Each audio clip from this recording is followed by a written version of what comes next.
Assalamualaikum warahmatullahi wabarakatuh. Bismillah, alhamdulillah, salatu wassalamu ala rasulillah wa ala alihi wa ashabihi wa mawalah, la hawla wa la quwata illa billah, amma ba'du. Saudara-saudara sekalian, pertemuan kita kali ini akan membahas tentang parameter sebuah qiraah. Pada pertemuan yang lalu kita sudah singgung-singgung tentang qiraat, macam-macam qiraat. Ada yang mutawatir, ada yang mustafid, ada yang syadz dan seterusnya.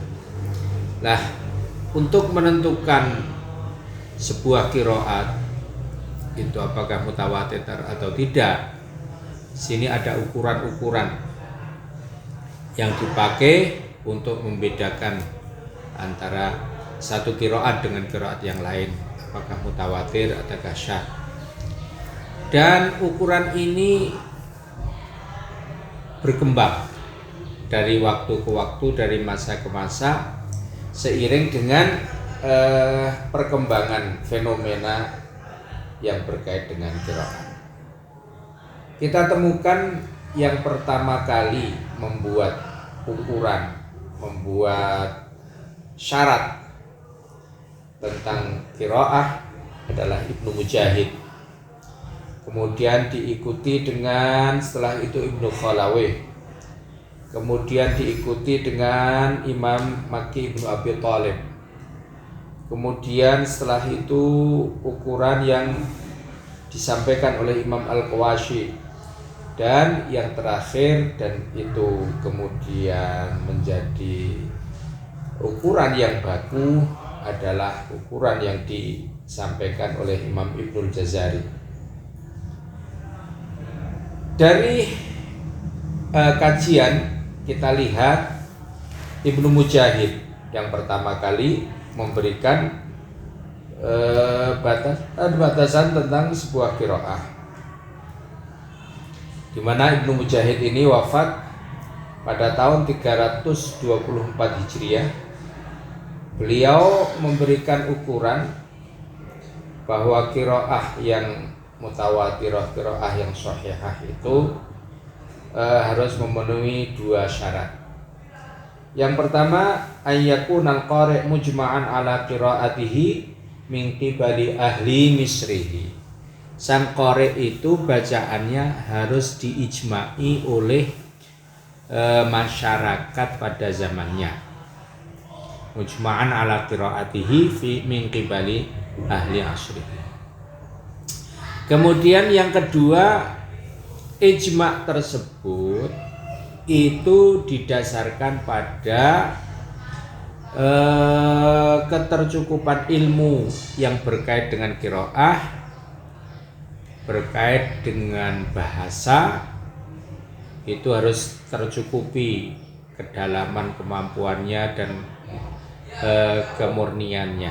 Jadi ada dua ini yang disyaratkan oleh Imam Ibnu Mujahid, bahwa bacaan itu diijma'i oleh tokoh yang sezaman, dan yang kedua, ijma' itu didasarkan pada ilmu yang cukup, baik berkait dengan qiraat dan atau bahasa. Ini pertama kali yang muncul. Kemudian setelah Imam Ibnu Mujahid muncul ukuran yang disampaikan oleh Ibnu Khalawih. Beliau wafat tahun 370 Hijriah. Beliau memberikan 3 syarat sebuah qiraah. Yang pertama, mutabaqatul qiraati lirrasmi. Qiraah itu cocok dengan rasm mushaf Utsmani secara umum, tanpa batasan apa-apa, harus cocok. Yang kedua, muwafaqatul qiraati lil arabiyyah, harus cocok dengan bahasa Arab. Dan yang ketiga, tawaruthun naqlil qiraah, bacaan itu secara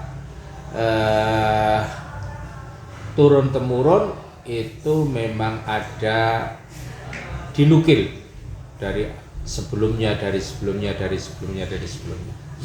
Ini syarat yang disampaikan oleh Ibnu Khalawai. Kemudian yang ketiga, syarat yang disampaikan oleh Makki Ibnu Abi Thalib, beliau wafat tahun 437, bahwa qiraah itu bisa diterima. Satu syaratnya quwwatu wajhil qiraati fil arabiyyah. Dari sisi kebahasaan mempunyai rujukan yang kuat kepada bahasa Arab. Yang pertama itu. Kemudian yang kedua, mutabaqatul qiraati lirrasmi. Qiraah itu sesuai dengan rasm Utsmani. Dan yang ketiga, ijtima'ul 'ammati 'alaiha. Umat sepakat tentang qiraah tersebut. Ini yang disampaikan oleh Imam Makki Ibnu Abi Thalib. Kemudian yang keempat, itu ukuran yang disampaikan oleh Imam Al-Kawashi, yang beliau itu wafat tahun 680. Itu ada 3 syarat yang harus dipenuhi. Pertama, sihhatus sanad, sanadnya sahih. Yang kedua, muwafaqatul arabiyyati, nyocoki dengan bahasa Arab. Kemudian mutabaqatur rasmi, sesuai dengan rasmi. Ini tanpa qaid apapun. Sementara yang kelima, yang itu disampaikan oleh Imam Ibnul Jazari, beliau wafat tahun 833 Hijriah. Syaratnya ada 3. Yang pertama, sanadnya sahih. Yang kedua, secara mutlak harus sesuai dengan bahasa Arab. Yang ketiga, harus cocok dengan rasm, walaupun sekedar kira-kira, tidak plek gitu. Ini ada 5 formula dari 5 ulama disampaikan secara rinci. Dari formula-formula tersebut, kalau kita bandingkan, maka akan memunculkan hal-hal semacam ini. Yang pertama, Imam Ibnu Mujahid itu menyampaikan ukuran di mana yang diukur adalah sang imam, sang qori tersebut, kredibilitas imam tersebut. Dan itu dari penilaian terhadap sang qori, maka kredibilitas bacaannya itu langsung bisa dinilai. Jadi tumpuannya adalah kepada sang qori. Ini mungkin saja Imam Ibnu Mujahid memandang bahwa dengan menilai kualitas sang qori itu bisa menunjukkan kualitas bacaan. Sementara imam-imam yang setelahnya, Imam Ibnu Khalawai, Imam Makki Ibnu Abi Thalib, Al-Kawashi, dan Ibnu Jazari, itu melihat tentang sebuah qiraat itu diterima atau tidak, itu melihat tentang qiraahnya, bukan melihat qori'nya. Kalau Imam Ibnu Mujahid melihat kualitas qori'nya, kalau imam yang 4 itu melihat dan menilai bacaannya. Lah, imam 4 ini, Imam Ibnu Khalawai, Imam Makki Ibnu Abi Thalib, Imam Al-Kawashi, dan Imam Ibnul Jazari, ini mempunyai kesamaan dalam hal bahwa qiraah yang sahihah yang bisa diterima itu harus cocok dengan rasm Utsmani dan juga bisa punya rujukan kepada teori-teori bahasa Arab. Walaupun di sana sini ada kurang lebih. Misalnya Imam Makki Ibnu Abi Thalib itu mensyaratkan bahwa wajah Arabiahnya harus kuat. Sementara Imam Ibnul Jazari itu mensyaratkan tidak harus kuat, tetapi itu bisa ada rujukannya dari kaidah bahasa Arab, baik itu kuat atau lemah. Tetapi secara prinsip bahwa ada rujukan kebahasaan itu semua empat imam itu mensyaratkan. Hanya ada yang dengan penekanan lebih, ada yang lebih longgar. Dan perbedaan-perbedaan ini tidak terlepas dari situasi yang ada pada zamannya. Ada perbedaan juga sebagaimana Imam Ibnul Jazari dalam hal mutabaqatur rasm ini cukup walau takdiran. Sementara yang lain itu Al-Kawashi, Ibnu Abi Thalib, Maki Ibnu Abi Thalib dan seterusnya itu secara mutlak menyampaikan bahwa harus cocok dengan Rasm Utsmani.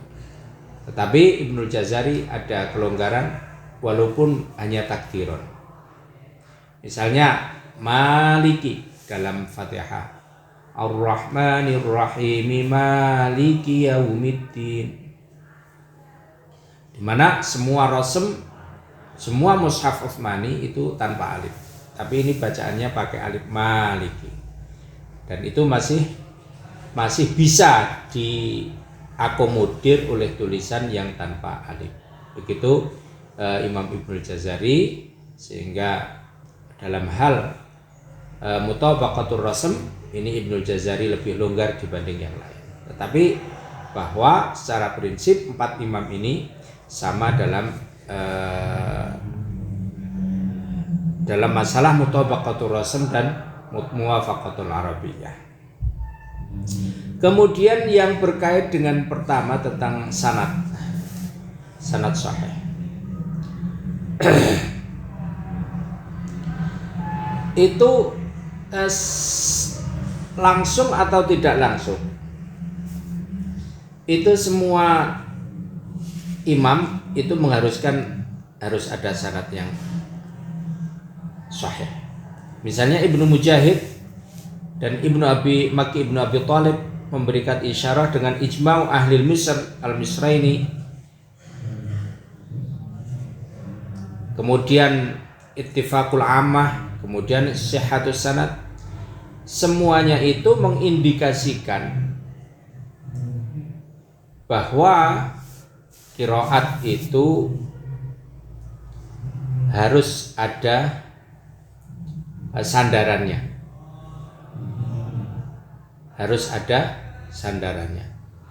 Ijma'u ahli Misr awil Misrain. Ini menunjukkan sanad ijma' mutawatir ya. Ittifaqul ammah itu, dan bahasa sihhatus sanad. Sehingga dari semuanya ini, dari 5 imam ini, kalau bisa kita simpulkan ada titik temu yaitu bahwa rukun qiraah itu ada 3. Yang pertama sanadnya sahih, yang kedua mutabaqatur rasm, harus ada kecocokan dengan rasm, dan muwafaqatul arabiyyah, harus ada kesesuaian dengan wajah Arabi. Ini 3 syarat, sehingga kemudian di akhir dari perjalanan qiraat kemudian memunculkan di akhir kesimpulan syarat qiraah sahihah maqbulah itu ada 3, yaitu harus sanadnya sahih, kemudian mutabaqah dengan rasm, kemudian muwafaqah dengan bahasa Arab. Dan ini akan kita bahas satu-satu tentang syarat-syarat ini, parameter ini.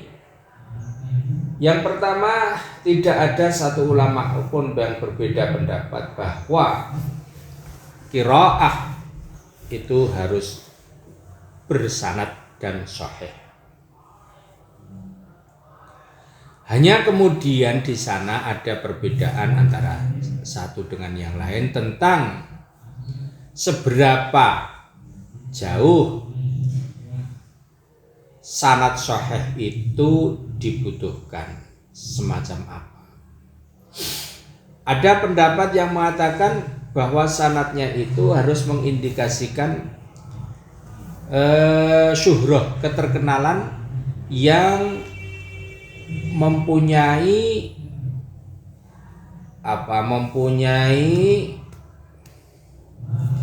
konsekuensi bahwa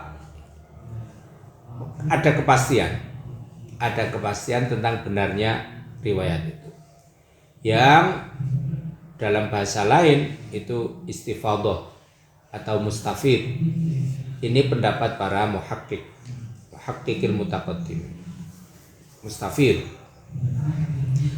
itu di bawah mutawatir, di atas masyhur. Kemudian yang kedua, pendapat yang kedua harus mutawatir, dan ini pendapat jumhur. Kemudian pendapat yang ketiga itu pendapatnya Ibnul Jazari, bahwa qiraah sahihah itu sanadnya harus derajat bisa mutawatir, cukup juga istifadhah, tidak sampai mutawatir. Dan kemudian yang pendapat yang keempat itu mengatakan bahwa qiraah itu sahihah maqbulah jika sanadnya itu bisa memberikan indikasi kepastian kebenarannya, atau ifadatul ilmi mutlaqan,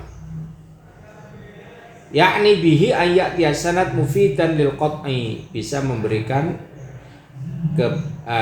kepastian bahwa itu bisa mustafid, bisa mutawatir, bahkan ahad yang dibersamai dengan indikasi qat'i. Ahad itu dibersamai dengan indikasi bahwa itu qat'i. Ini pendapat ulama tentang sanad yang bagaimana dalam hal qiraat itu bisa dipakai sebagai pegangan. Ini ada empat aliran.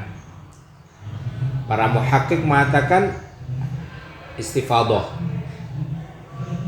jumhur mengatakan mutawatir, Ibnul Jazari mengatakan mutawatir atau istifadhah.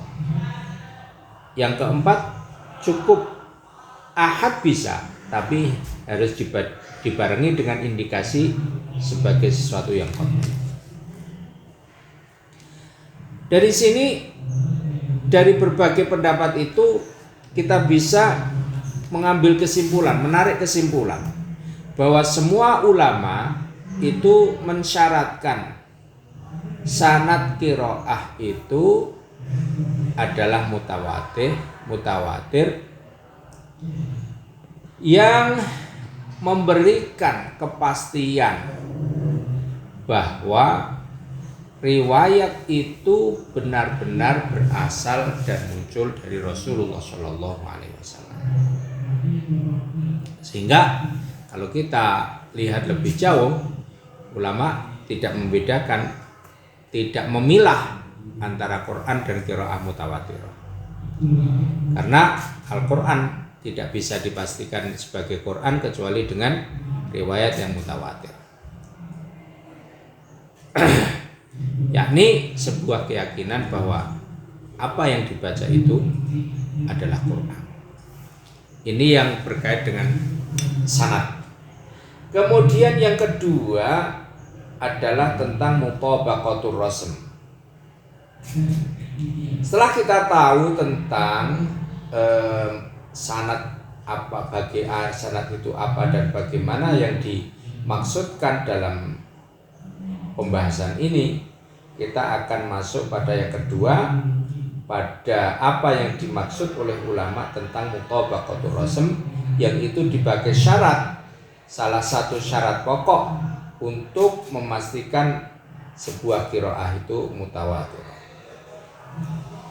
Yang dimaksudkan oleh para imam qiraat, ar-rasm itu adalah ma kutibat alaihil masyahif al-a'immah fi ahdi Utsman wa fi amri. Yang dimaksud rasm itu adalah tulisan mushaf yang dilakukan pada masa Sayyidina Utsman memerintah atas perintah beliau. Jadi beliau membuat tim penulis mushaf untuk menulis mushaf, yang itu nanti dikatakan ada namanya mushaf Utsmani atau mushaf imam. Jadi yang dimaksud mutabaqatur rasm adalah qiraah tersebut mutabaqah dengan mushaf Utsmani, mushaf yang ditulis atas perintah Sayyidina Utsman Khalifah ketiga kepada para penulis, yang kemudian beberapa mushaf ditulis atas perintah tersebut. Hal ini, syarat ini diambil berdasarkan pada bahwa Sayyidina Utsman memerintahkan tim penulis mushaf itu bertujuan untuk menulis semua qiraat, semua huruf yang dibaca oleh Rasulullah Shallallahu Alaihi Wasallam pada murojaahnya yang terakhir kepada malaikat Jibril. Apa yang murojaahkan Rasulullah kepada malaikat Jibril pada pertemuan yang terakhir itu ditulis, diperintahkan oleh Sayyidina Utsman agar ditulis semuanya, tidak ada yang tertinggal. Perintah ini mengandung indikasi bahwa apa yang kemudian diyakini sebagai Quran, yang itu dimurajahkan Rasulullah kepada malaikat Jibril pada pertemuan terakhir, itu tidak ada yang terlewatkan di mushaf Utsmani. Sehingga syarat ini, syarat mutabaqatul masyahif, itu sebagai upaya para imam untuk menjaga agar jangan sampai ada riwayat-riwayat ahad, riwayat-riwayat syadz yang itu tidak diajarkan oleh Rasulullah. Jangan sampai hal itu masuk pada qiraah yang mutawatir. Jangan sampai qiraah yang mutawatirah itu dimasuki oleh riwayat-riwayat yang ahad, riwayat-riwayat yang syadz. Oleh karena itu, para ulama menyampaikan bahwa qiraah sahihah itu harus ada rujukannya kepada rasm Utsmani.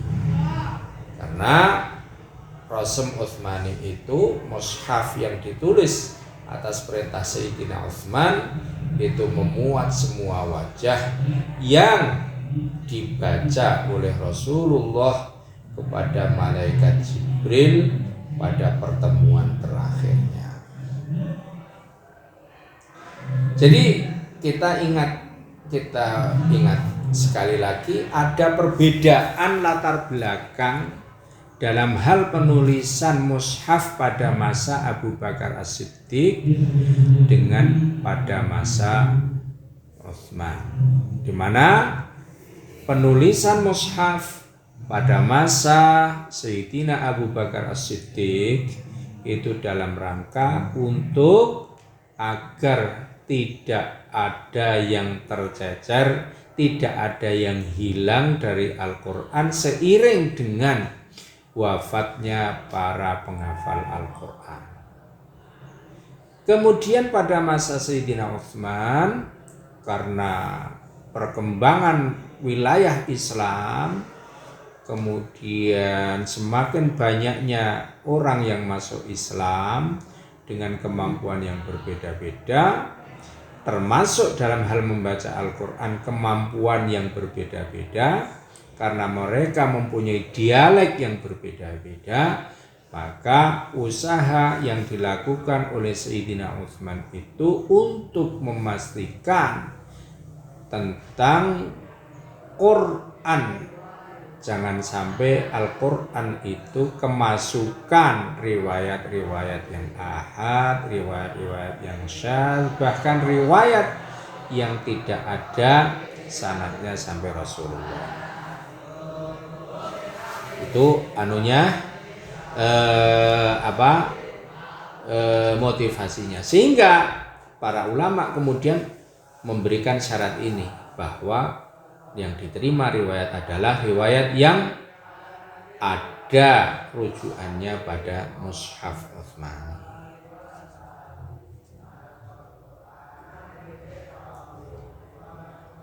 Kemudian yang ketiga, syarat yang ketiga itu adalah bahwa riwayat itu harus ada rujukannya dari sisi kebahasaan. Ini rukun ketiga yang pokok ini adalah rukun yang berkaitan dengan bahasa. Harus ada rujukannya dari sisi bahasa. Maknanya bahwa qiraah itu harus cocok dengan kaidah bahasa Arab, pendapat-pendapat yang berkaitan dengan nahwu, yang itu semuanya diambil dari pembicaraan penggunaan bahasa Arab yang fasih. Ini lantaran juga tidak beda dengan mutabaqatur rasul. Kenapa ini syarat ketiga ini dimunculkan? Karena para ulama qiraat tahu bahwa qiraat mutawatir itu tidak bakal berbeda dengan bahasa Arab. Tidak ada qiraat yang mutawatir kecuali itu ada kesamaan dengan pendapat atau mazhab nahwu.